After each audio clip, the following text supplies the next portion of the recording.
Assalamualaikum warahmatullahi wabarakatuh. Perkenalkan, saya Dinda Anggun Selvia, mahasiswi semester 2, Prodi Manajemen Pendidikan Islam, Sekolah Tinggi Ilmu Tarbiyah Nurul Salam. Baiklah, di sini saya akan menyampaikan atau menjelaskan tentang konsep dasar perbedaan individu. Perbedaan individu adalah variasi atau perbedaan yang terjadi antara satu individu dengan individu yang lain dalam berbagai aspek seperti fisik, psikologi, dan perilaku. Kenapa sih harus ada perbedaan individu? Ya jelas penting, karena kalau tidak ada perbedaan individu, kita nggak bisa membedakan antara individu satu dengan individu yang lain.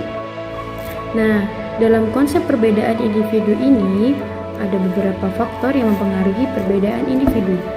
Yang pertama, ada faktor genetik. Yang kedua, ada faktor lingkungan.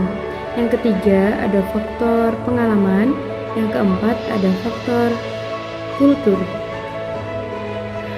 Faktor genetik adalah faktor yang terkait dengan gen yang diturunkan dari orang tua kepada anak-anaknya. Seperti contoh, warna kulit, warna bola mata, tinggi badan, bentuk wajah, suara, dan lain-lain. Yang kedua, ada faktor lingkungan. Faktor lingkungan adalah segala sesuatu yang ada di sekitar kita, seperti lingkungan keluarga, lingkungan bermain, lingkungan masyarakat, lingkungan sekolah, dan masih banyak lagi. Jadi, perkembangan sikap dan perilaku seseorang itu dapat terbentuk dari lingkungan yang saya sebutkan tadi.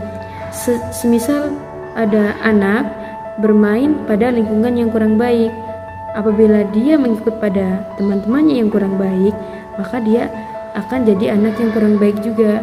Dan sebaliknya, apabila dia mengikuti anak-anak yang baik atau berteman pada anak-anak yang baik, maka dia akan mengikuti anak-anak yang baik itu juga. Yang ketiga, ada faktor pengalaman.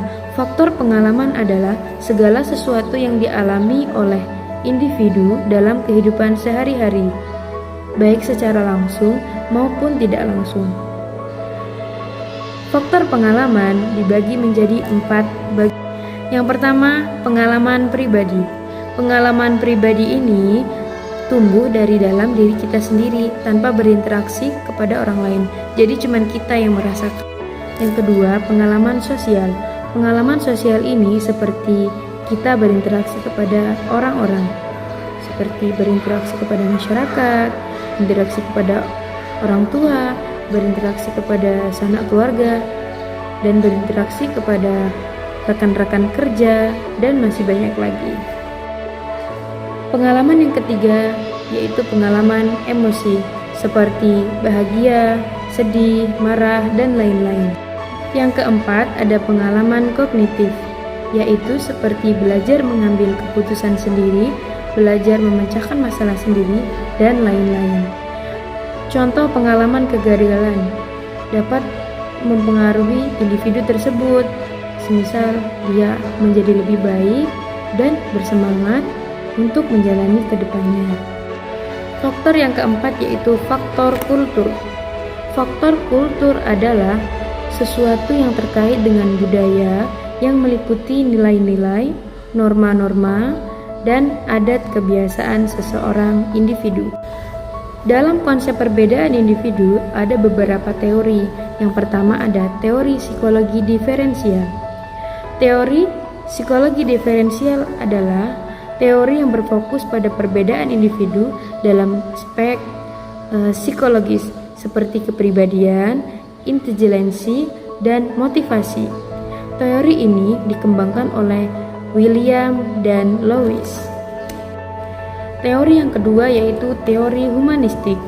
Teori humanistik adalah teori yang berfokus pada perbedaan individu dalam aspek humanistik, seperti nilai, tujuan, dan makna hidup.